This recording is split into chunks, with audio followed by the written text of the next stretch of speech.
Hi everyone, welcome to Choose GP Live. So this is a live and interactive session where you guys, potential applicants to GP specialty training, get to ask this illustrious panel any of your burning questions before you do apply to GP training. All of our panelists are at differing stages of their career. So we've got some GP trainees in the room, we've got some system and long established leaders of the profession here as well. They've all got loads of experience and far too many roles, responsibilities, titles for me to reel off. But basically, it's a massive variety of people to represent a massive variety of endless career choices you can have in GP. I'm Dr. Lee Stone-Edwards, or Lisa. I'm an F3 doctor at the moment. I'm a teaching fellow down in Surrey in England. I've just finished foundation training in Wales and I studied in London. I'm your host for this evening's very special event. I'll be applying to GP training myself this November. So hopefully I offer an authentic voice for you guys, and I'll be asking your questions as we go along and trying to fit as many questions that you ask as we go on to our panelists. It's obviously not a coincidence that we're hosting this evening. As you probably know, GP specialty training has opened or will be opening on Thursday. The advert's just been released.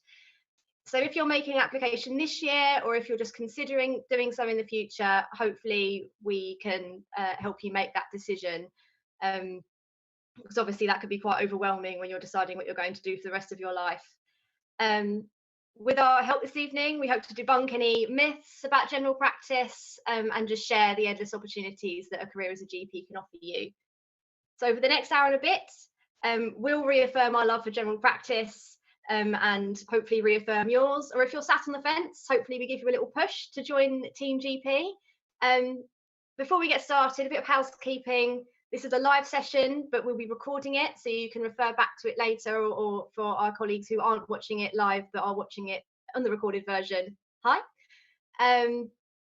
You can ask the panelists questions throughout the session, and you can do that using the chat function on the right-hand side of your screen. Hopefully I'm pointing to it. And we'll do our best to answer everything. Like I said, I'll be trying to squeeze as many questions in as possible. The proceedings are going to be kicked off with each of our panelists giving us a quick, unique take as to why you should choose GP. And then I'll jump straight into the question and answer session after that. Before we start, though, I do want to thank all of our panelists. Like I said, they're all very amazing and important, and they've given their time this evening to speak to me and to you about why we should choose GP. So thank you all very, very much. Despite what you see in the media, GP is well and truly open. They have been working their bums off throughout this pandemic, so thank you all so much. Without further ado, I would like to invite Professor Martin Marshall, who is the chair of the RCGP at the moment, to get us underway with his take on why you should choose general practice this year. So over to you, Martin. Thanks, LJ, and welcome to everybody. Thanks so much for joining this webinar. It's great to see you. Hopefully, it's going to be an interesting hour and a quarter, and hopefully, you'll pick up some useful learning along the way. So, I've been a GP. I guess I'm at the older end. Is that right, LJ? Of your spectrum, maybe. I wouldn't say that, but you can. Okay. You're very kind, thank you. So I've been a GP for just over 30 years. I've worked in 3 different practices. I was initially a partner down in Exeter for the first third of my career, and then I was a salaried doctor in Moss Side in Manchester, and now I'm a salaried doctor in Newham in East London, so 3 very different parts of the country. I decided to become a GP maybe in my final year at medical school, probably at the beginning of my what were then called house jobs. And I think there were 3 reasons why I decided that general practice was the right career for me. And the first one was, to the great frustration of my then girlfriend, now wife, I enjoyed every single specialty at medical school. So I used to come home and say, I definitely want to be a paediatrician, and then I definitely wanted to be a physician, and then I definitely wanted to become a psychiatrist. Probably the only thing I didn't want to become was a surgeon, but maybe we'll come back to that later. But I want to do everything. So natural that I want to do general practice for that reason. The second reason is something where, I mean, I guess you learn about what you like and what you don't like, and what kind of environments you thrive in as you develop your career. And I think I've always recognized that I don't like structured hierarchical environments. I like flexibility. I like autonomy, and general practice gives you that. Perhaps not as much as it used to, but still relative to working in the hospital environment, it's a very flexible environment and a great environment where you have a lot of autonomy and you can do what's right for patients. So I really enjoy that. So that was the second reason. And then the third reason, and probably the most important, and it's one that I think I've become more familiar with as I've developed my career, is that, if I put it simply, I really like people, possibly more than I like diseases. So diseases are kind of fascinating, but people are really fascinating. The fact that when somebody, where's a GP, if you tell somebody that they've got a new diagnosis of diabetes, some people are just really together and they don't get freaked out by it. Other people just go to pieces completely. You know, why is that? When you're trying to change people's behavior, if they're, you know, overweight, if they're a smoker, why is it so easy to change somebody's behavior and not other people's behavior? Why is it that some people can hold on to sometimes the most amazing traumas that they've had earlier in their lives and just about cope, although often develop health problems as a consequence of it, but never talk about it, and then suddenly just open up to you in the middle of a consultation? Why is that? So people to me are absolutely fascinating. And general practice is all about people. So if I were to give advice, I'd say if you really like diseases, if you really like instruments, then probably general practice might not be the career for you. If you really like people, then general practice is just a brilliant career. So OJ, how's that? That's lovely. Thank you very much. It's better than I could put it anyway. Let's see what Anthony has to say. So Anthony, over to you. Thank you. Hi, everybody. So my name is Anthony James. I have literally just finished GP training as of last Tuesday, and I'm about to start a salary job next week alongside a couple of other things. And I've done my training over the last 4 and a bit years in London, and came straight from foundation years into GP training. Had thoughts around doing hospital medicine, which quickly got dispelled while I was doing my foundation years, and have definitely not looked back over the last 4 and a bit years. I think that often when we talk about general practice and the real value that general practitioners add to the wider health and care landscape, we often talk around personalised care and being person-centred in our approach, the importance of relationships. And to me, as well as delivering person-centred care, general practice is a really person-centred profession. It recognises that all of us have passions and interests that extend beyond the consultation and outside of the consulting room. And it really encourages you to be able to develop all of those skills and passions alongside being an excellent clinician and helping communities deal with huge varieties of problems across all age ranges and all types of problems. So you get a really interesting mix of different clinical problems. You get to be embedded in a community, helping to recognise their specific health needs and to address those. And then to also to think around the other things that really drive you, that you're passionate about, and to create a kind of portfolio role, if that's what you want around that, or to have a diverse skill mix and be able to apply that throughout your career in general practice. And that's something that can also start during your training as well. So I've had a really amazing experience of general practice training and feel that it's really helped me flourish as an individual through the people that I've met and the experiences that I've had. So alongside doing my day-to-day training, I've been a rep at the RCGP, initially in my local area in North and West London, but then over the last year I've also chaired the AIT community at the RCGP, which is effectively representing the now nearly 14,000 amazing GP trainees that we have working all across the UK, which has been an amazing experience, particularly during the last 12 months where we've seen such a tumultuous time during COVID. And it's really helped me connect with loads of trainees all around the UK, helping to represent their needs. We've had huge changes to exams over the last year. So it's been a really great opportunity to develop some of the more kind of leadership or policy policy pieces of work that I'm really interested in as well. As I was starting off in my representative role at the college, I also took a year out of training to do a leadership and management fellowship, which is something that is open to all trainees. There's loads of different types of fellowships and an ever-growing diverse pool of things that you can get involved in as a trainee. Not all of them you have to take a whole bunch of time out of training, but again, given that GP training at the minute is only 3 years, you can use that time to really be a bit flexible if you're able to, and there are things that you're interested in, to really pursue other interests during those clinical training years as well. So I think not only is the day-to-day job really interesting, You get to meet people, both colleagues and patients, which really sparks my interest in lots of different clinical and non-clinical areas. But you also really get to develop who you are as a person, those passions and things that drive you outside of the consultation room as well. And I would thoroughly recommend it. I've had an amazing experience with training, and I hope that everybody else on this call can have similar reflections as well. Thank you, Anthony. Definitely a poster child for a portfolio GP training career anyway. So thank you very much. So next up, Jodie, why should we choose GP?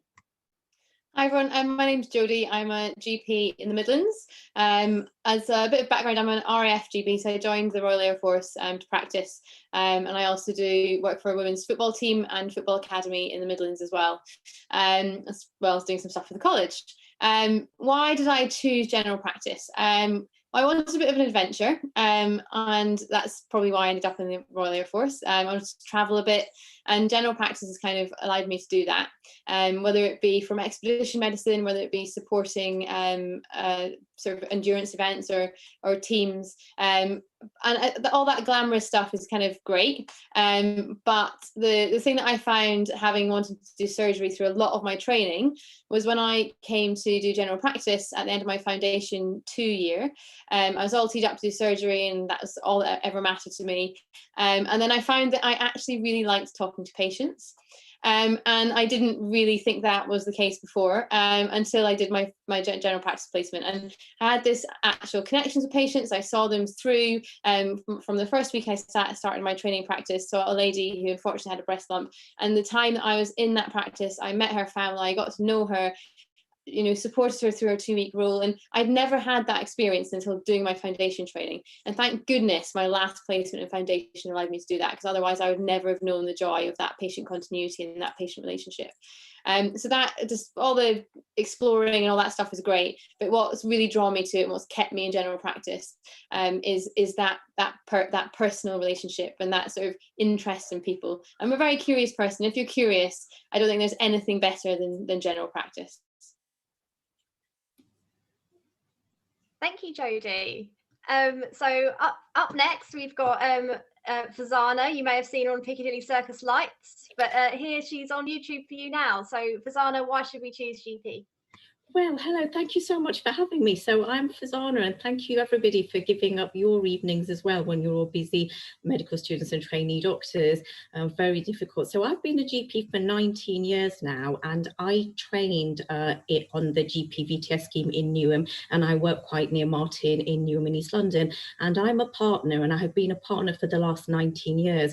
I'm a single-handed GP, very well supported by 3 salaried doctors. But what I love about general practice is that I can be exactly what I want to be. So apart from being a clinician, I'm also a business owner. So I've just booked our Christmas party, and I was able to do that, and I've booked a virtual magician.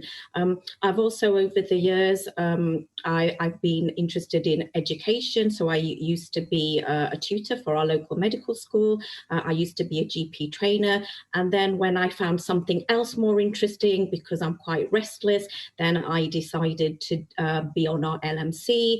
I decided to be a board director on our GP Federation. And just last April, I've taken up my first national role because I'm very interested in primary care networks, those groups of GP practices working together to look after our communities. And I co-chair the national PCN network. So I think you should choose GP, because if you want to be absolutely anything, you can be, as long as you like people, from going into medical politics, from going into education, from going into leadership roles, from developing a clinical speciality. And on top of that, I love being a mum, and my son has just turned 18 today. He's an adult today. And when I was in medical school, my dad's a retired anaesthetist, and he said, yes, Farzana, you should be a GP because it will be good for your home life. It will be really good for your home life.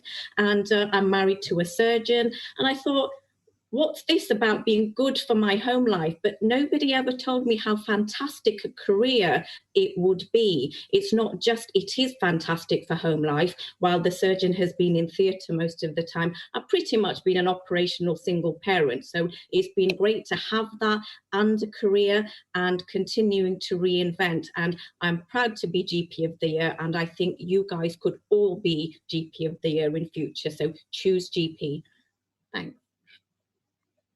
Thank you, Farzana, and happy birthday to your son. Sorry to take you away from him. Next up, we have Ursula. So why should we choose GP? Thanks, Lisa. So it's lovely to be here, and thanks for the invitation to come along. So I am a GP in a small suburban village called Carryduff, which sits just outside Belfast in Northern Ireland.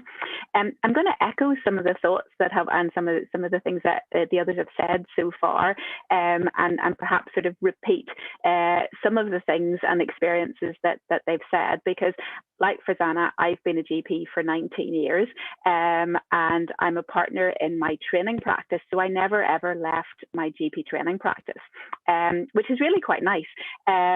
But unlike Farzana's practice, we're a very large practice by Northern Ireland standards, and Northern Ireland standards practices are generally very small, but we are one of the largest ones, and we serve around 12,000 patients. I didn't start out life as a GP, so I had to choose GP after having chosen something else. So I started out life going through medical school thinking I wanted to be a surgeon, then deciding I wanted to be an anaesthetist, actually spending a year doing anaesthetics and thinking, oh my goodness, these patients don't talk when they're all connected to the anaesthetic machine. I can't speak to them. And actually that's one of the things that drew me away from anaesthetics, and made me think that actually I like talking quite a lot. And like some of the others, I like the stories, I like the relationship building, but I like the patient journey, and I like to be able to think that I can follow my patients through a disease, an illness, through their whole of life, with their family around them, knowing what it is that makes them tick, knowing what's important to them, knowing how I can interact with them that helps them get the best health outcome, and also thinking about those relationships that we build up over time. So for me, general practice is whole of life medicine. It's all of life medicine, but whole of life medicine. And I like the thought that I'm an expert generalist. When I first started out in general practice, I think there was a lot of negativity as a medical student and as a junior doctor about just choosing GP. Why would you not want to be something else? And I think we're certainly breaking that mold, and that's not something which I see as being such a barrier now, but certainly whenever I started training, there were people saying, why would you want to be a GP? Well, I would say it's the best job. It really is the best job. And I'm so glad that I changed tack and didn't spend my life as an anaesthetist, not least because my husband's one of them as well, and I think it would have been a really boring household. So it's nice to have a bit of variety. It's flexible. I think there are certainly benefits from a work-life balance point of view, because as some of the others said, you get to choose what you want to do. You get to do the bits that you enjoy. You can be a GP plus. And we've heard lots of different roles that everyone else has had, and I've certainly dabbled in a lot of those as time has gone by. Unlike some of the others who've been very skillful at dropping the things and moving on to something new, I often keep hold of them, because as life goes on, it's really hard to say no. And there are so many opportunities in general practice. If you've got something that you're really interested in, and Martin said right at the start, so if you like sort of things and you like practical things and instruments and things like that, maybe don't choose GP. I would actually challenge that, and I would say, if you like instruments, if you like practical things, if there's a bit of medical specialism that you like, you can bring that to GP. And you can develop that in GP, and you can make it yours. And if it hasn't been done before, don't worry about it, because there are opportunities to do new things all the time. So whatever it is you think in terms of your skill set that you have and you don't want to lose, bring it along, and GP will embrace it. And I'm going to stop now. Thank you, Ursula. That was lovely. Next up, we have Meera. So why should we choose GP from Meera, one of our trainees? Thank you, LJ. Gosh, first of all, I've got to say I'm feeling quite awe-inspired and from hearing everyone speak, and it kind of reminds me exactly why I chose GP, actually. So my name's Meera. I am a GP ST2, currently on the King's VTS in South London. I've actually had quite a circuitous route into GP training. So there may be some of you out there who are listening who might have been doing other forms of training after foundation and maybe thinking about a switch into GP. And I guess my elevator pitch of sorts is mainly directed for you, but again, to anybody that is considering a career in primary care. So I did academic foundation training for 2 years, and I thought hospital medicine's for me. That's what I want. I want to be at the pulse of what's going on. I want to be in the hospital. I want to be able to order tests and do drains and all these sorts of things that I thought would be really exciting. And I loved my foundation jobs for it. So with that in mind, from being in the north of England, I decided to embark on applying to London, which was a scary decision in the first place, but for core medical training. And I did that for 2 years. And I have to say, as much as I loved every single job I did, I realized quite quickly it wasn't for me. And the reason I would say that it wasn't for me wasn't necessarily the rotas, they were awful, or the numbers of night shifts, or indeed the grueling sort of exams and everything else you have to do, because I think that's part and parcel of being a trainee in any specialty. You accept that there are challenges that come with any training program, regardless of what it is. I think it was for me looking around and feeling, I just don't feel like I quite belong. And I couldn't put my finger on it.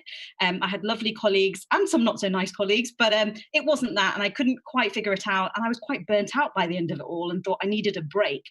And I am a person, as I'm sure many medical students are, that type A personality that doesn't quite give themselves a break, does the exams, does, do all those things. And I was quite jealous of all my friends who had taken gap years and year abroad. And I thought, maybe I could take a break and see what I should do now.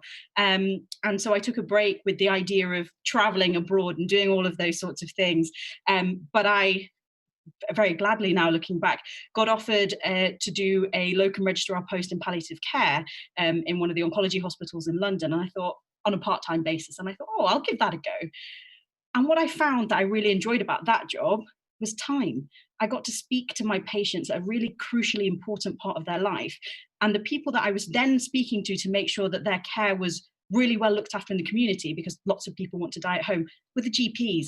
I was speaking to really engaged, incentivized people in the community that really cared about the people that were close to them, who they'd known their families, they knew people were going through a really tough time. And as we've heard stories before of meeting a patient with a breast lump and getting involved with all of their family and all the care that comes with that. And I thought, this is something that really speaks to me. How can I make that part of my practice?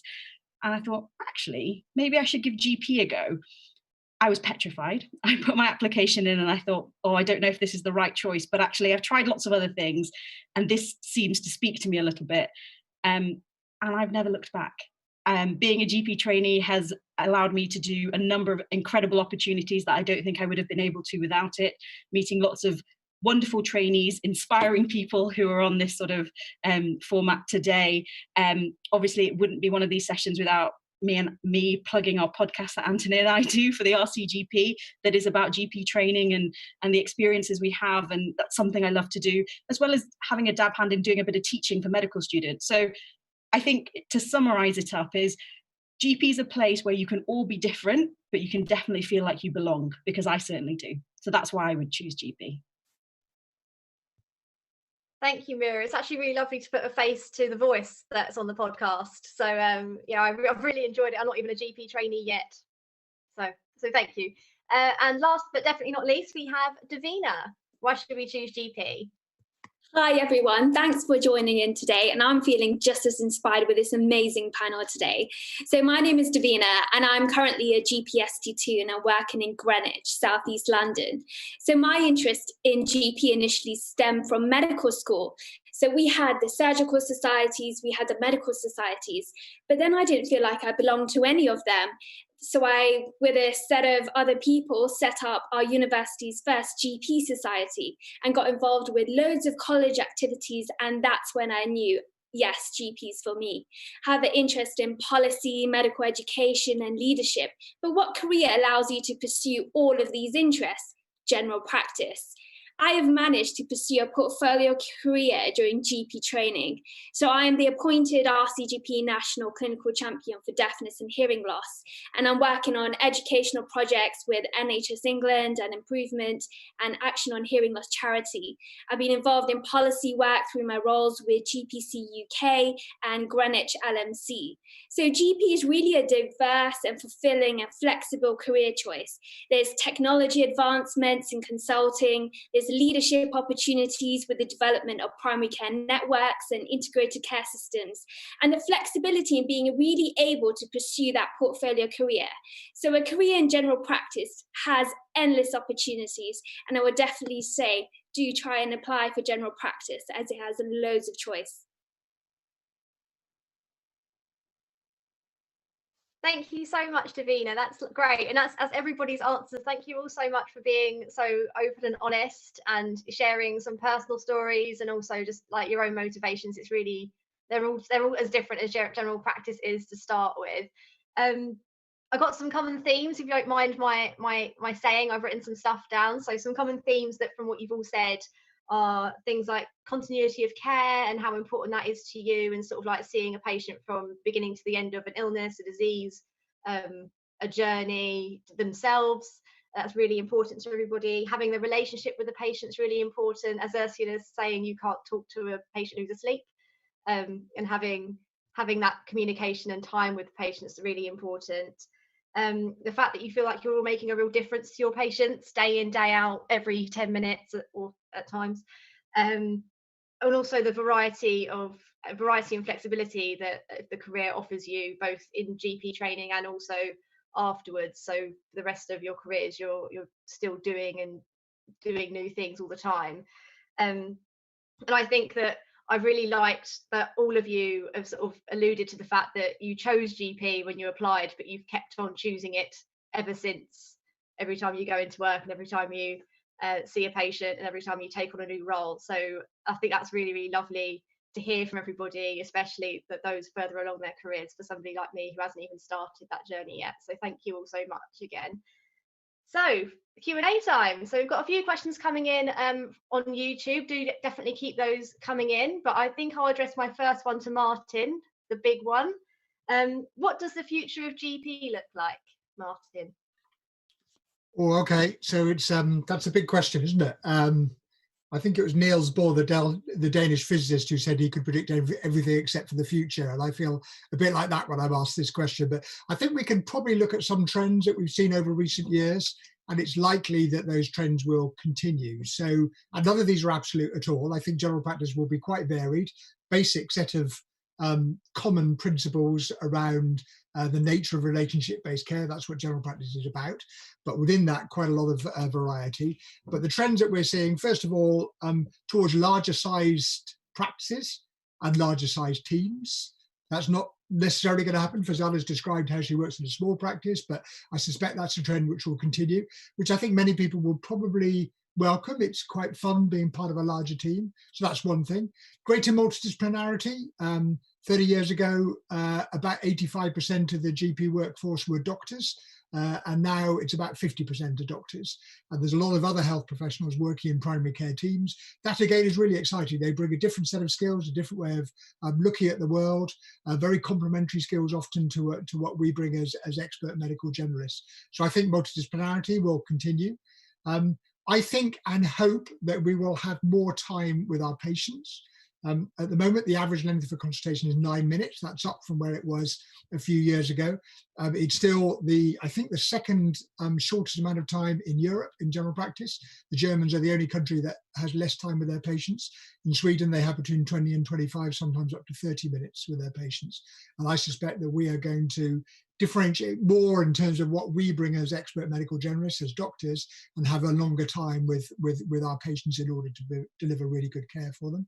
I think we will see more remote consultations. We've seen that dramatically as a consequence of COVID, but I think we'll be using the telephone, we'll be using video, we'll be using email, text-based consultations, social media, a range of different ways of consulting. So I think we'll see more of that. I think probably that as GPs, we will become less and less orientated around our content expertise. Kind of the doctor at the moment goes to medical school, does specialist training, becomes a content expert, and our job is to be that expert to our patients. But patients, of course, are becoming more and more informed. They've got more and more knowledge themselves of what's going on. And our job will be much more around kind of coach, tutor, maybe teacher. It's that kind of role. It's a very different relationship with patients it will have, in which we'll be sharing decisions rather than giving people decisions. Next, I think penultimately, I'm nearly finished. Penultimately, I think that whilst our focus will always be on individual patients, that's what we're here for as GPs, I think GPs will increasingly look at the health of their communities, not just of the individual patients that they see them. So we will be, if you like, adopting more of a public health role. I prefer to use the word community health role. We'll be looking at health inequalities. We'll be looking at social terms of health. We'll be looking at the assets that exist within our communities and utilising those assets more effectively. So I don't doubt that we'll always be mostly personal doctors, but I think our potential to contribute to improving the health of our communities is great as well, and that will continue. And then finally, what we've heard from everybody on the panel, I think GPs will have more portfolio careers in the future. So whereas most GPs were full-time when I started in general practice, most GPs are not full-time now, and I think increasingly we will discover lots of ways in which we can contribute to the health of our patients, lots of ways in which we can contribute to our specialty of general practice, of which being a clinician is, you know, the most important, and hopefully a significant amount of time, but actually there are lots of other things that we can do as well. And I think the concept of the portfolio career will continue. So there's some trends that I think are happening, and I suspect will probably continue. Thank you, Martin. And we've had some questions that I'm going to sort of collate into one little bundle as a follow-up, if you don't mind. So you've touched on how COVID has changed how GPs have been practicing in recent months, everything being a bit more virtual. What would, and obviously the politics around general practice, things in the media haven't been looking so fantastic recently. So some medical students and foundation doctors are maybe a bit concerned about the politics that surrounds general practice and the idea of having to practice virtually, things we're not trained for. What would you say to those concerns? Well, first thing I'd say is don't get too bothered about the politics. Politics comes and goes, but the important thing is we see patients and we work with patients and we help patients to manage their own health conditions, and that will always continue. I think you're right that general practice has been given a pretty hard time, which I think is grossly unjustified. And the reason for that is we have completely changed the model of the way that we deliver care over a very short period of time. So we've gone from 85% of GP consultations being face-to-face, with a relatively small number of practices providing triage, to 100% of practices providing triage, and at the height of the crisis, only 10% of appointments being face-to-face. It's now around about 45 or 50%, depending on what data source you look at. I don't know how it'll end up. We won't end up where we were. It won't be 85% face-to-face, but it certainly won't be down to 10% or 20%. It'll be different in different areas. In my area in East London, I serve mostly a very young population, very tech-enabled. I suspect we'll have more remote consultations in my area than we might in other parts of the country, but we'll see how that plays out. So I think general practice has struggled to establish a new way of delivering care, and inevitably that's been difficult for GPs, and it's been really difficult for patients as well to get used to it. And when I talk to colleagues who perhaps did more remote consulting several years ago, they say it took them between 18 months and 2 years for them and their patients to get used to it, and for them to be able to describe what they were doing and deliver really good care again. And we're only 7 months into this dramatic change. So the fact that we are being criticised, it's really tough. It's bad for morale. But I think we should hold our nerve. We should continue trying to communicate effectively with our patients about how and why the model's changed, and how some of those changes will carry on forever. That's the nature of healthcare. But don't get demoralised by the criticism, because I think it's just we've got to kind of toughen up to it a little bit and cope with it. Thank you so much. And I think just to add an extra point onto that, if I might do, is that actually general practice responded very quickly and to virtual practice and virtual medicine, especially compared to our hospital colleagues. So actually the freedom and flexibility that general practice provides doesn't just provide it for us as individuals having a career and for our patients, but also for us to be able to instate new technology and new ways of practicing. So I think that perhaps the criticism is a bit unfair because we're smashing it compared to the hospital anyway. Right, so sorry, moving on to Anthony, I've got a question for you. So what does GP training consist of? And would you be able to tell us a bit about the balance of hospital versus GP jobs that you would have in GP training? Yes, definitely. So things are in the process of changing a little bit at the minute, but GP training will always remain the same in that you have a period of time spent in kind of secondary care jobs or community placements, depending on what the specialty is, but some sort of specialty jobs, and then you'll spend the remainder of your time in general practice. There's a few different ways of doing it around the country. So traditionally, the model has been that you would spend 18 months in general practice and 18 months in specialist secondary jobs. That's now changing so that the split will be more around a year in secondary care jobs and 2 years in general practice. What we are seeing the growing development of, though, is kind of integrated jobs. So you might spend a portion of time in general practice during a job like that, and then a portion of time in a specialty service. So particularly you might see things like a split job between general practice and dermatology, aiming to get more kind of clinic exposure, see things which you might not necessarily, which you would commonly see in general practice to help you manage them a bit better. So the way that it's done in different bits of the country will be a slightly variable, but I guess the main thing to hold on to is that it will be moving forward a minimum of 2 years in general practice and a year in secondary care jobs.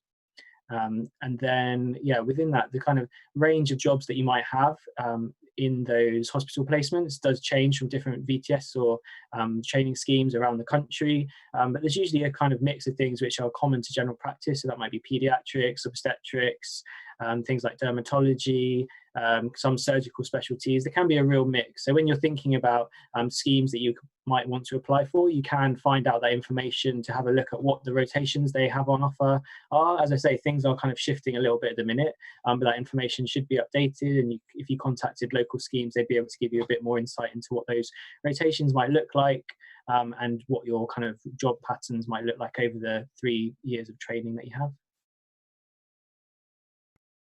Lovely, thank you. So one of the questions was about how important is it to do your training in a practice that you'll be in the future? So I guess it varies. So I have literally just finished training and I'm about to start a salary GP job in the practice that I have done my final year of training in.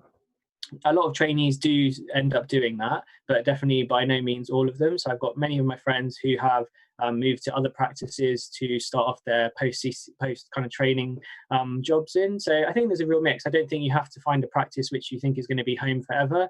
A lot of people at the end of training might also be, moving house, thinking about a new start in a different area. So there's a huge number of variables. I think one of the nicest things about GP training that you'll experience is when you start in a training scheme, you'll meet a load of new friends and colleagues who you'll grow and develop with over those kind of 3+ years. During our time, loads of us have got married, started families, moved houses. So life changes a lot during GP training for a lot of people.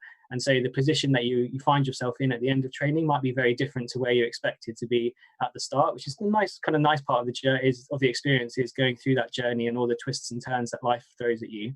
So I wouldn't necessarily worry too much about where the practice is that you end up getting placed in. Again, in different areas of the country, the way that they do placements in terms of the individual GP practices will vary a little bit. But the experience will remain largely the same. You'll have a trainer who you'll have very close contact with, and you'll kind of then be able to work more broadly within that practice team as well. So I think, again, if you're looking at kind of local schemes, look at kind of ask people who are currently there around what the GP practices are like, what kind of experiences they've had, is probably the best way to do it, just because there is such a varied experience of what general practice training means, depending on where you are in the country. And there's positives from being in a more rural area, there are positives from being in a more urban area, but each of them offers amazing benefits and you can still have an incredible experience no matter where you are. Thank you, Anthony. So whilst we're on the subject of training, I'm going to move away from what I've written down as the order first, but I'm going to stick to training. So maybe asking one of our other trainees, perhaps Meera, because you've had some experience in CMT as well, how does GP training compare to CMT in terms of location and geography? We've had a question come in about your base practice and the distance between your base practice and the hospital placements, because obviously at this stage people are thinking about buying houses, moving somewhere a bit more permanently. How do you think GP training versus CMT compare? So that's actually a really, really interesting question, LJ. I think medicine is one of those specialties that we've all embarked on, not quite realizing when you start university on day one about how much of your life means moving about and putting things into boxes and figuring out where the nearest bus stop is. That certainly felt like it's been my life since 2014 when I graduated. What I will say, the difference for me doing GP training is that GP VTS or schemes are sort of based geographically, usually aligned to one main hospital where your hospital placements will be, apart from certain maybe community blocks like psychiatry or sort of outreach pediatric community jobs. And then your GP sort of hubs or practices will be based around that hospital. They tend to be practices that feed into that local hospital as well. So you have a little bit more of an overarching view about how primary and secondary care may talk to one another. Now that certainly speaks to my scheme in South London. It may not apply to every scheme across the country, but I know that on the whole, they try to sort of allocate them or group them regionally in that way. And trainers are sort of accustomed to having trainees from your general VTS group. In terms of where to live, that's always the $1 million question, isn't it? I guess, again, it really does depend on your circumstances. If you're looking to be house sharing with people, are you living on your own? Are you living with family? What your budgets may be. Obviously, living in central London is very different to living sort of rural Morecambe Bay kind of areas. So, and it's about the realities of how you're going to be getting into and out of work safely, especially with the upcoming peak in the pandemic. So, I think not to worry too much in terms of where your hospital may be and where your general practice sort of base may be, because a lot of VTS teaching as it is nowadays is virtual. So we are trying to move onto a platform that makes it much more reliable for trainees to get that valuable teaching experience. And if you are partially shielding or having to work away from that area, there should be methods, because we're using that technology ever increasingly now. But definitely look at your circumstances, plan ahead. You might not want something, as Anthony has said, right at the beginning of your early 20s if you're just after F2 versus if you're a little bit later on in your career as well. But have a look at those websites and do your research if you can. Thank you, Meera. I lost my mic then, so I nearly didn't turn myself on. So thanks very much. Moving on now to sort of the idea of portfolio careers and just extended roles or specialist interests you might have beyond GP training specifically or being a GP. So I'd like to move on to Jodie as the poster child for portfolio careers. Is it easy to develop these sort of diverse interests that you have? Obviously, you started as a military doctor and went on from there. So how easy has it been to do all the interesting and fun stuff you've been doing? So I'm really lucky. I've had quite an understanding and supportive employer. So yeah, with the Royal Air Force, it allowed me to kind of gain the skills I needed, doing a bit of pre-hospital care and doing some sort of extended role work that kind of allowed me to do some other things. I think for me, in my portfolio role, I've always made sure that I've had that sort of central patient-facing job. So with the military, I'm a doctor in a medical centre, do my clinics and make sure that I've always got that sort of core of general practice, because that's what I always come back to. So I think as a portfolio doctor, that is quite important, to make sure you're having that core clinic time and remembering sort of why you're in all of this. And then on top of that, it's allowed me then to fund, because you do have to think about finances. It'd be lovely if we could get money just growing on trees, but having that salaried role has allowed me to then kind of do the other stuff. And then from there, in terms of portfolio, just think about what you enjoy. So I've always made sure that if I'm doing something on top of my normal role, thinking, do I actually really enjoy this? Do I really want to be doing this? Because I think you can find yourself saying yes to everything, especially at the beginning of training, when you come out of training or even in training.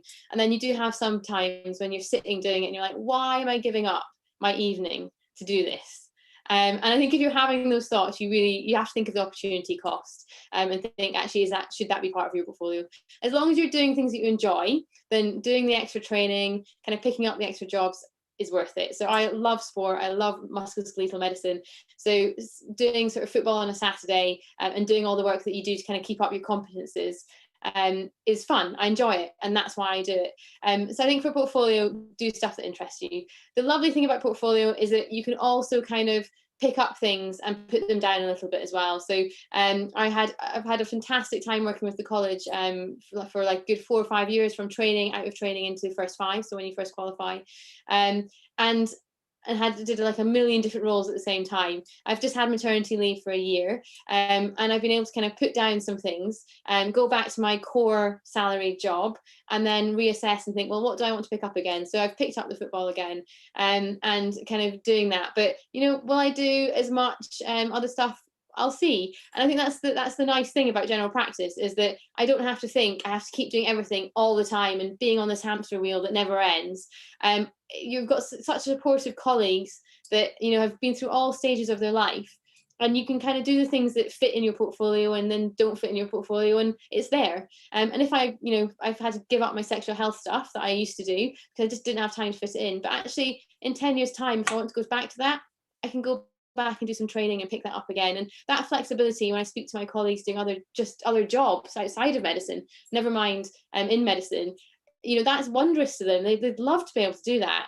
And I think we really need to be so thankful that with portfolio jobs, with our core as salary GP, our core as a partner, even if it's part-time partner, that you can build up and put down as you like.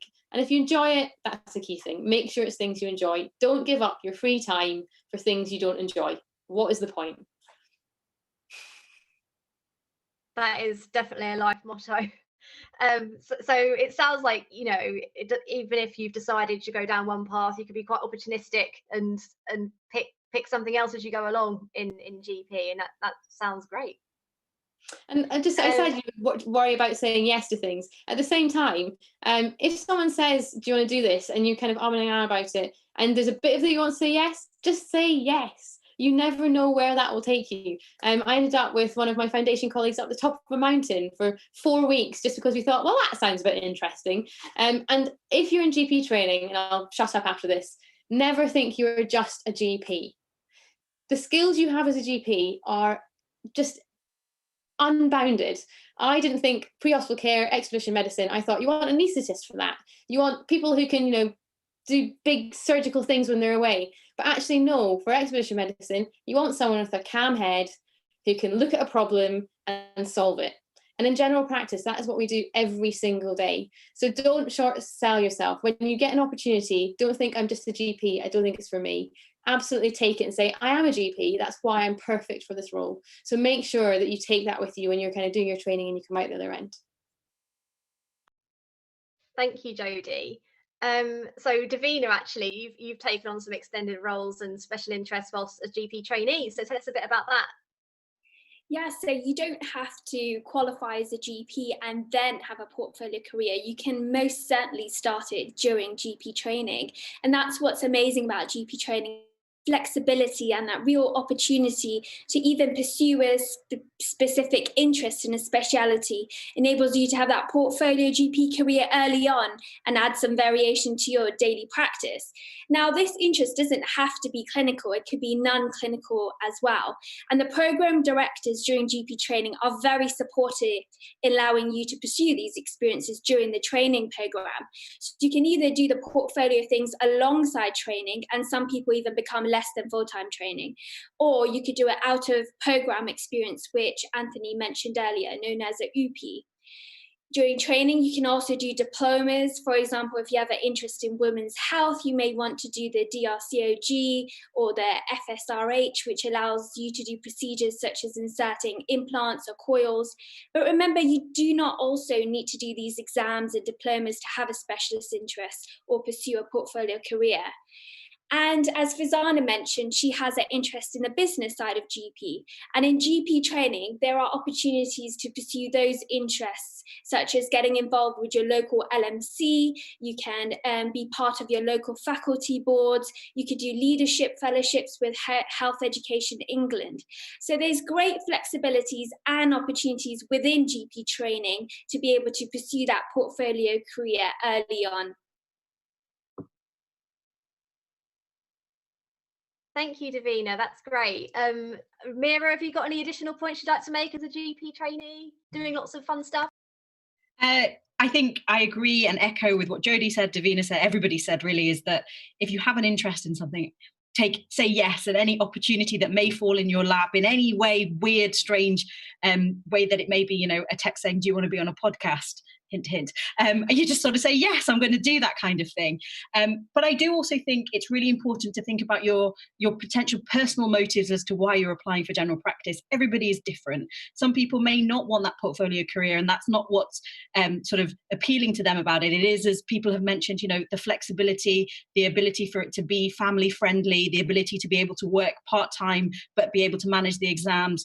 It is 3 years, it is the shortest training program, but it also is a hard slog for some people. And for a lot of people, after they finish medical school, they need to, for financial reasons or familial reasons, they need to get through that training and get into a post. And I think it's really important to recognize that you can find what's best fit for you, regardless of, is it a portfolio career or not? And that's why you'll find such a varied trend amongst sort of GP trainees and sort of career GPs as well, especially as Jodie said, when you go through sort of decades of your life, I'm sure people sort of chop and change as time goes on. So yeah, focus on what's important to you.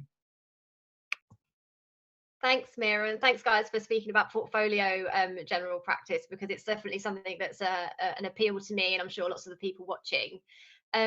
So from speaking about portfolio careers and GPs to speaking to another couple. So Farzana and Ursula, I've got some questions for you guys. I'll start with Ursula. I'm not quite sure where I'd like to take up training.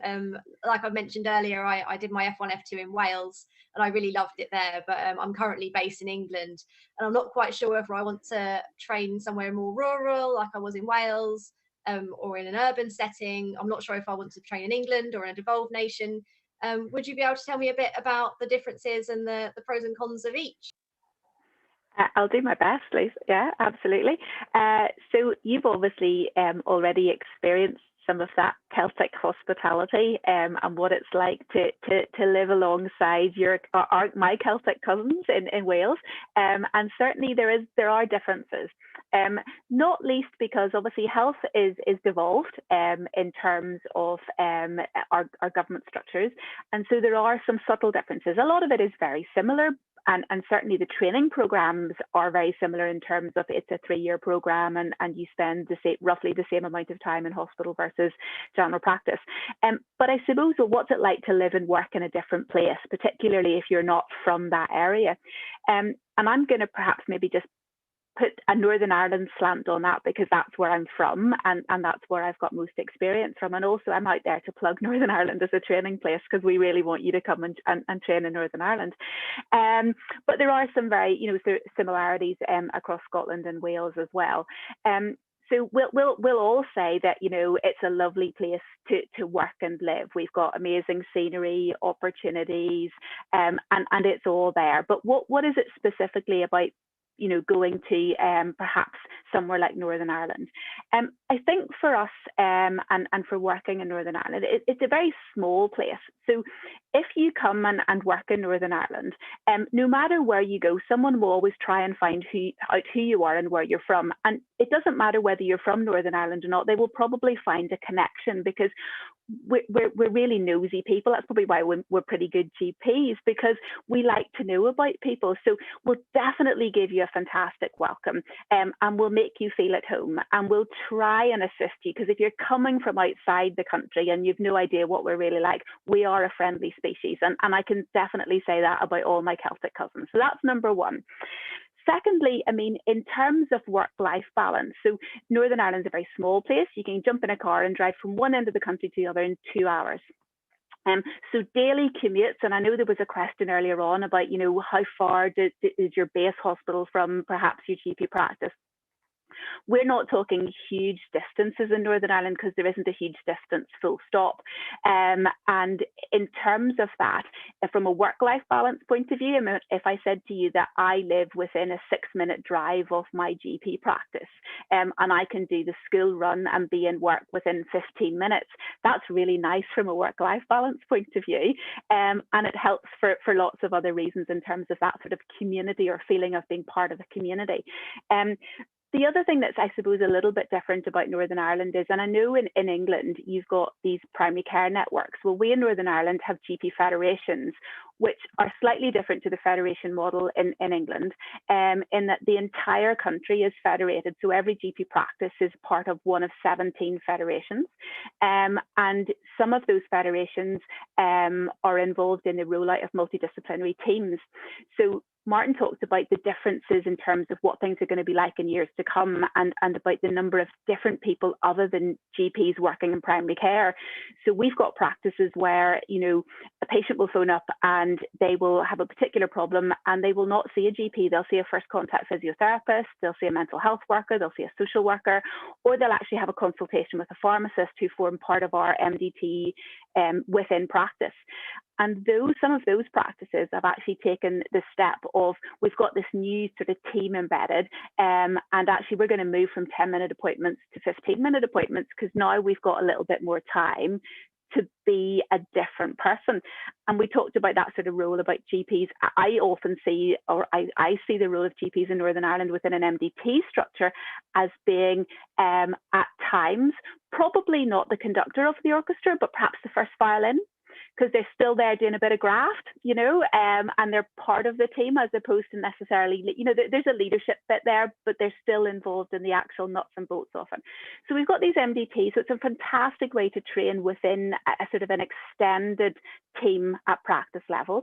And as well as that, we've got all the other opportunities in terms of leadership roles, in terms of actually developing portfolio within the training program as well. We're very keen on trying to equip our GP trainees with specialist skills, whether that be in primary care surgery, whether it be in women's health or dermatology. So we've got lots and lots of opportunities. So I'm hoping that I'm selling the Northern Ireland perspective. I know my Scottish and Welsh cousins have have things very similar. And what I would say is that if you're looking for a specific thing and you're looking for something that you think, oh, actually, I'd really like to do, you know, I want a program with dermatology. I want a program where I've already got a bit of a skill and I want to sort of upskill in that. Definitely go onto the NR website and really drill down into the programs in each of the areas that you think you might want to work in. Because it's all very well having a lovely place to work, but it's got to be the right thing that you want to do. It's got to actually it's got to be attractive from a work point of view, but it's also got to be attractive from a work-life point of view as well. So really do your research. Look at where you think you might want to work, drill down. There are lots of contact names on the NRO website. Contact people who work within the deaneries, who are involved in the programs, and get as much information about the area before you actually make your choice. But definitely come and train in Northern Ireland. It's a great place. Thank you, Ursula. That's lovely. And you actually touched on something that we've got some questions about. So a lot of people have been asking a bit about sort of the business side of GP and the business side of things. You touched on things like primary care networks and sort of like the more systemic and procedural side of things there. I'd actually like to ask Farzana about primary care networks, if you wouldn't mind sort of describing those, and also perhaps speak to us a bit about the more business side of GP, like being a partner and things like that. Sure, thank you. So, so primary care networks, what are they? They were born in England, July 2019, and a lot of the, put simply, they're a group of practices working together. So I am clinical director for one of our 10 networks in Newham, and it's 7 practices working together, based around a community, geographically close together, and looking after that population that Martin was talking about, going forward with the future of general practice. Some of the roles that Ursula talked about that they already have in Northern Ireland, such as that first contact physio or that pharmacist, are all roles that are coming into the primary care networks, and that's happening now as we speak. NHS England are funding 12 roles, which will really add to this multidisciplinary aspect that Martin was talking about, and will hopefully enable us as GPs to give the right care to the right people with the right amount of time. So somebody who might be elderly, who's got diabetes and asthma and COPD, might well need a lot longer than the 10 minutes. Somebody who's a young person who just needs their acne treatment might actually need only 3 minutes for their acne antibiotics and not 10 minutes. And I think the primary care networks enable that to happen, and really looking after our communities along with our hospitals, our mental health trusts and a community trust, because remembering that general practice primary care, we do 90% of the contacts in the NHS, but we are not standalone. We work with our hospitals, we work with our community trust. And one of the exciting things I think about general practice training going forwards is that with the advent of primary care networks, some of those roles that Meera was talking about, you might want to have a role where you've got a day working with your mental health trust and a day working, or more days working in general practice. So a lot more cross-pollination, because certainly there's been, in my experience, I know I'm a dinosaur, but a lot of them in us, and a lot of general practice being the second fiddle to the real work of general medicine and general surgery. It'd be nice to see that changing.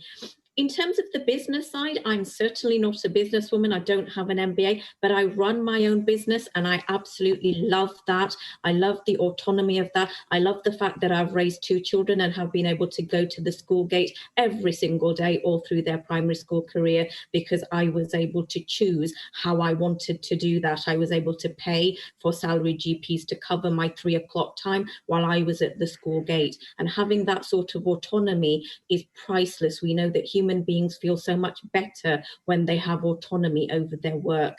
The business side isn't as scary as a lot of people think. I certainly didn't have lots of skills. It was very much like being a sculptor. I learnt from people who were doing it. It was the apprentice model. So I would say that partnership isn't really that scary. If it's something that interests you and you want to do it, there should be nothing holding you back from that. Thank you. Thank you so much. That's great. And I mean, the business end of things and what kind of GP and how I'm going to be hired and how all that works is something that you know, it doesn't worry me at the moment, but it definitely is something I probably should think about more than I do. So having you explain that was actually quite useful. So thank you. And how primary care networks and how you sort of like collaborate with your colleagues outside not outside your own room, but also outside your own practice, and how it all sort of works. And it's lovely to hear that the interface between primary and secondary care is being blurred even more. So it's lovely to hear. Right, so we're obviously, it's gone past 8 now, so there's quite a few questions about the application process this year given COVID. Obviously, previously, to apply for GP training, you'd applied Oriel. You then have to do the MSRA exam, and then there'd be selection centres afterwards. I'm sure the GP trainees and more recently graduated CCT'd GPs will be able to attest to that process, but it would have changed this year. I'd like to put the question to Ursula, actually, how applications have changed this year for COVID. Yeah, so a little bit different this year because of COVID. It still is all centrally through NRO, and the applications go through Oriel. And stage 1 is the same as it always was, which is basically where you submit your application form, put down information about yourself, about your training, and specific roles and posts that you've held. Once you make that application, and you've got to then specify the areas in which you'd like to, you rank the areas and sort of training areas that you want to work in. So it's really important that you do that research that I was talking about earlier on. So once you pop that information down, those application forms go to each of the deaneries, where they go through a long listing process to see, do you fit the criteria? And if you meet the criteria for long listing, which is essentially to a greater or lesser degree that sort of foundation competency and having been making the grade at that point, you will then get invited to sit the MSRA, which is done at a Pearson View Centre, and those are the driving test centres.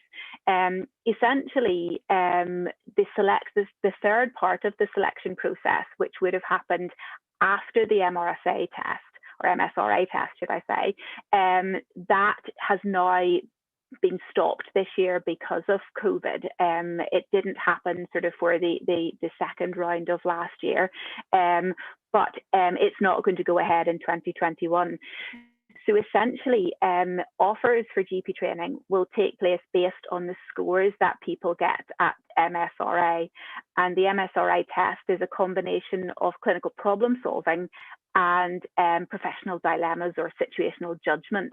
And essentially those are based on foundation competencies, and we're looking for, I suppose, attributes and features within that which sort of would make it much more likely that you would succeed in a career as a GP. And so that's what that particular selection test is looking for, essentially. So obviously a background knowledge, but not so much necessarily the knowledge, but the application of that knowledge in terms of clinical problem solving, but the professional dilemmas and your ability to solve problems based on the situation that you find yourself in. So it's those type of questions that there's no right or wrong answer to. There's variations on right or wrong and what do you think is the most likely thing to do, and those are actually the most discerning. So the scores at situational judgment actually predict your capabilities as a GP and to make it through the programme more so than the clinical problem solving, believe it or not.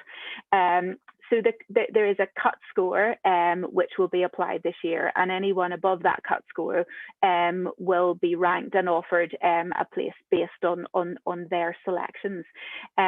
Once the Pearson VUE tests have been completed and those offers go out, you've got a period of time then as to whether you want to accept the offer, hold the offer, or decline the offer.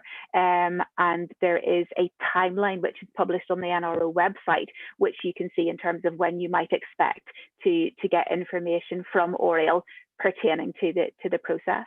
So I'm not sure if that's answered your question, or if you want a little bit more detail on that, or if is that enough? So I think we're going to be posting up the details for the NRO website anyway, and I'm going to give you details about where they can find that information for a bit more detail. That was a really, really lovely overview of the changes that COVID's done, and also terrified me for MSRA. So it sounds like MSRA is sort of a more advanced version of sort of medical school finals, the SBA type bit, plus an SJT aspect. That's right. Okay. I suspect it's very similar. Yeah. Lovely. If we had time, I'd love to ask Meera, Devina, Anthony any top tips, but I think I'll do that secretly. And we can post the results. Maybe we can post them to Instagram or something. We can get some top tips at MSRA for anyone who's interested. So some quick fire questions, just because we are running out of time, and we'd like you all to get on with your evenings. Let me see. So can I take time out of GP training? So Devina or Meera, either one of you want to take that one? I was going to be a bit rogue and say maybe. Yes, as I mentioned before, you can. Go, Devina. You do it. Yes. Okay. As I mentioned before, yes, you can take time out of GP training if you want to do an out of program fellowship, or you can even reduce the amount of training time, so you can go less than full-time training. But yes, there is that opportunity to do so, and your training program directors are very supportive of it. Meera and Anthony as well. He said he took some time out of training. So Meera, then Anthony, about time out of training. Well, actually, all I was going to say, LJ, is that Anthony's probably the best placed person to answer this, as he took some time out of training. So I'll hand it over to him. I can't see Anthony on my gallery view at the moment, so I forgot he was being so quiet. I forgot he was there. So Anthony, time out of training.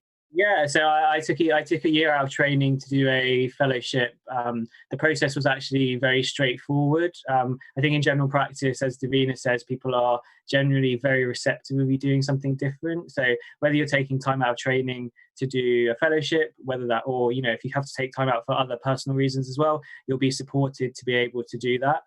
When I came back into general practice training, I also did go down to less than full time to be able to do some of the additional stuff I've done alongside it. Again, that process was really well supported by my deanery. It was fairly kind of streamlined, and I think if you are in the opportunity where you can do that, whether you're going less than full time for additional opportunities, for childcare or other personal reasons, again, general practice training is increasingly more flexible to be able to enable trainees to be able to do that, to meet their other commitments, responsibilities and things they want to be doing as well. Great, thank you. Also, I had a question. I actually asked everyone on my Instagram if they had any questions, and someone asked me, are there any opportunities for locuming in other specialties? I think I might ask Anthony or Jodie, just seeing as you're sort of more recently qualified GPs. Do you have any opportunity to sort of like locum or practice medicine outside the practice?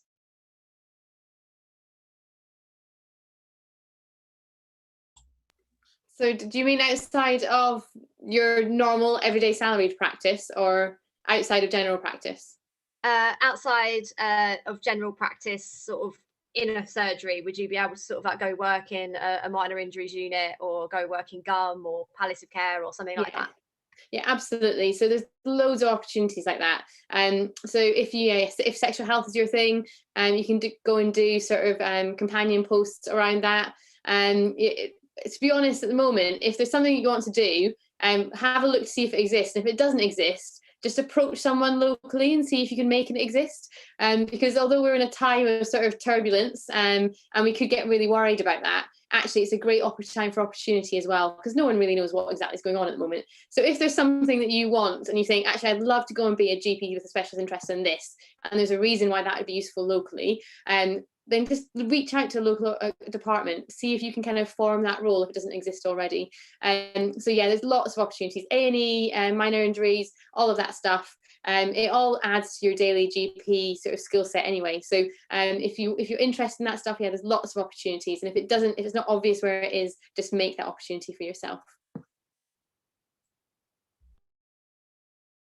Thank you. Have you got anything to add, Anthony?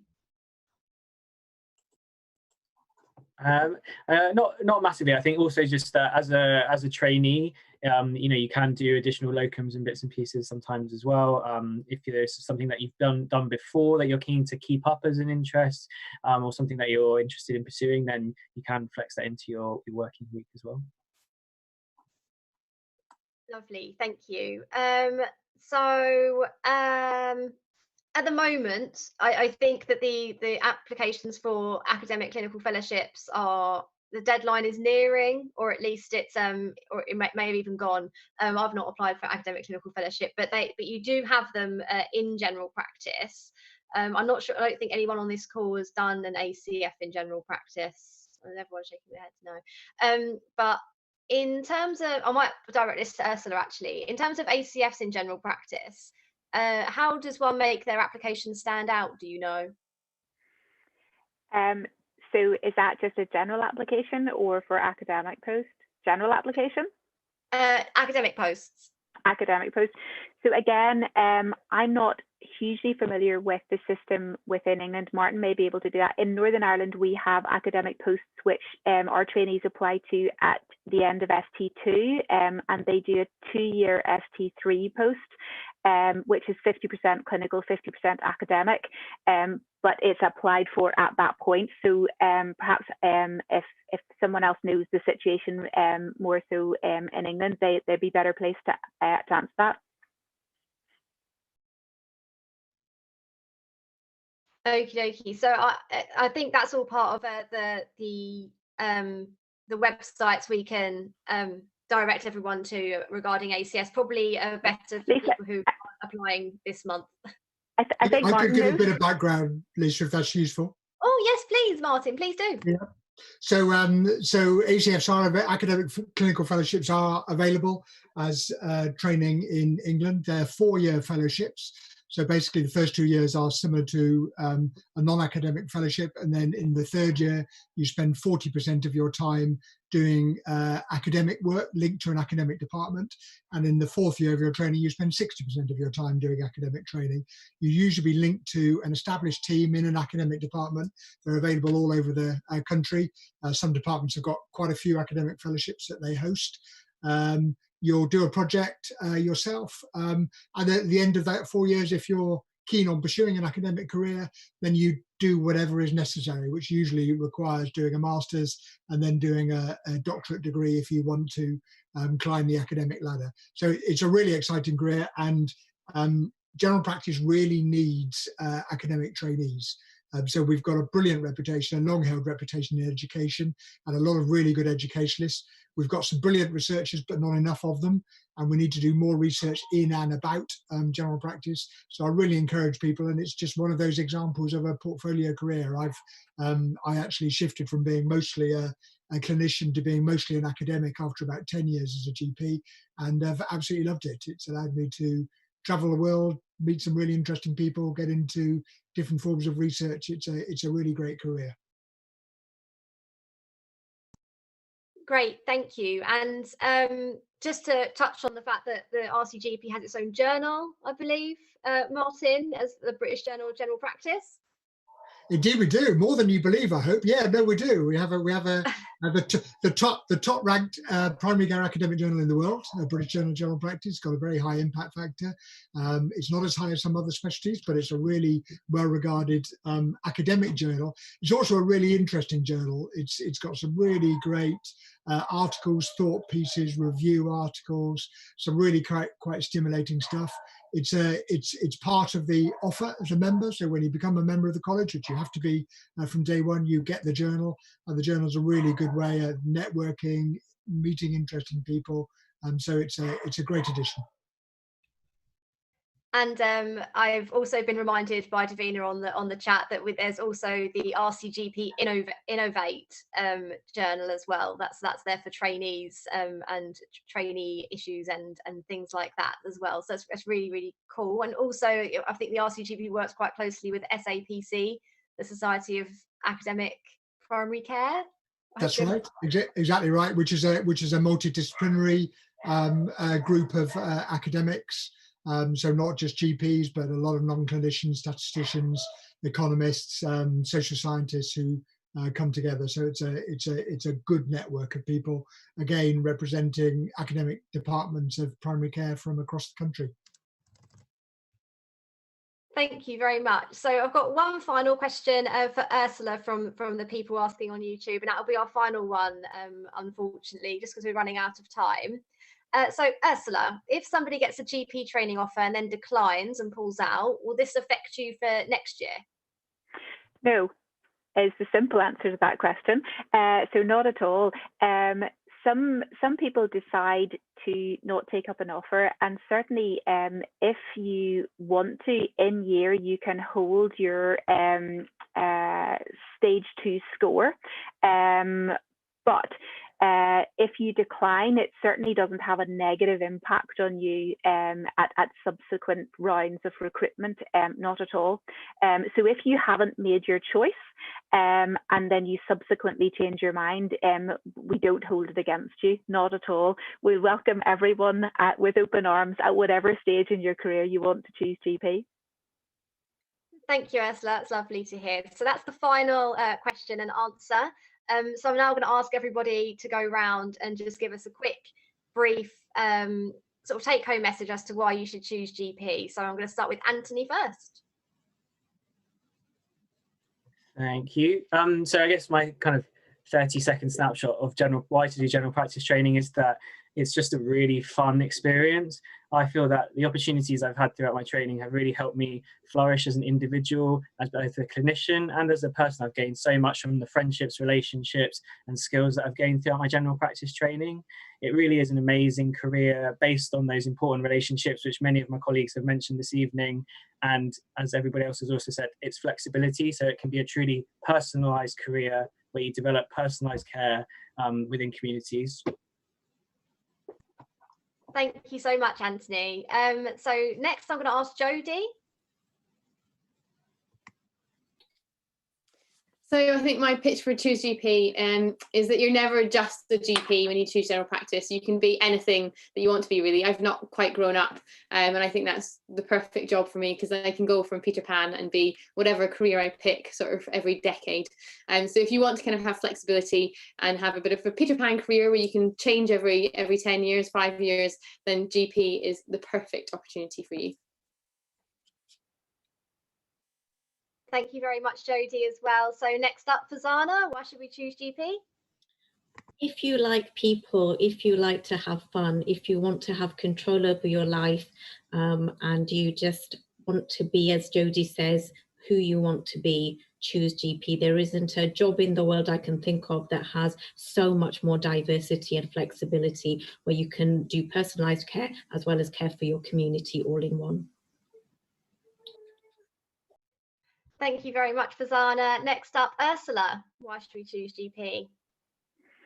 Okay, so it's your journey.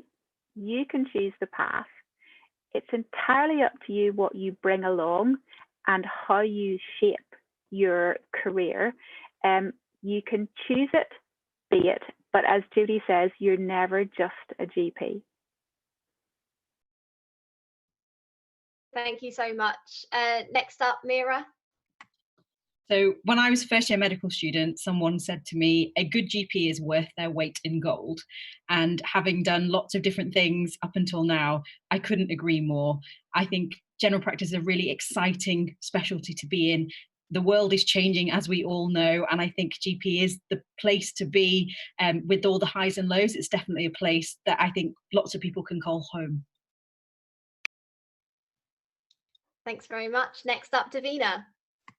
So medical practice is all about helping people, and that first port of call for anyone with health needs is usually the GP.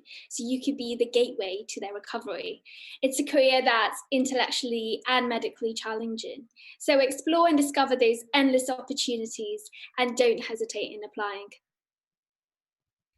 And last but certainly not least, Martin, why should we be choosing GP this November? So I don't think I've met anybody with a career inside medicine or outside medicine who has the same sense of privilege, the same sense of having amazing, stimulating opportunities, amazing challenges, and who has an opportunity to meet with some of the most interesting people, all of whom are on this call today. It's such an exciting career. Go for it. Thank you so much, everybody, for our panel for being fantastic and being so honest and open with all of your answers this evening. And thank you so much for your time. We really do appreciate it. So that actually draws the evening to a close. I hope the people watching, I hope you found it useful in your quest to either consider or certainly apply for GP training, either this year or some point in the future, depending on your stage of training. The recording from this evening's event will be available on YouTube for you to watch again and again and again, and obviously share amongst all your peers, please do. Like I said, I'll be giving you some further information, so if you've got a pen, I suggest you write these down. So information about the upcoming recruitment round, so if you're applying this year, do head to gprecruitment.hee.nhs.uk, where you'll find all the information that you need, from recruitment timelines to candidate guidance and other things like that. Some of the points that Ursula made earlier about the changes due to COVID will be on there, so definitely look at that. Just to clarify that the RCGP isn't involved in the recruitment process. This is managed by the GP National Recruitment Office, or what you'll come to know as the GPNRO. For more information about the RCGP itself and how it can help you discover a career in general practice, and how it can help you both before, during and after your training, head to rcgp.org.uk/discovergp. And finally, right at the end, I'll stop talking soon. I'd like to thank our amazing panelists. They've given up their time in incredibly busy schedules to join us this evening. I hope you've been inspired like me from hearing their stories and answers. And I certainly am very excited to log into Oriel, which I've never said before, and apply for GP training when that opens on Thursday. And thank you to all of you who've joined us. Thank you for sticking with us for the past hour and a half nearly. I hope you're just inspired as I am, and hopefully you choose GP in the near future. So take care, stay safe, and good night from us at the RCGP.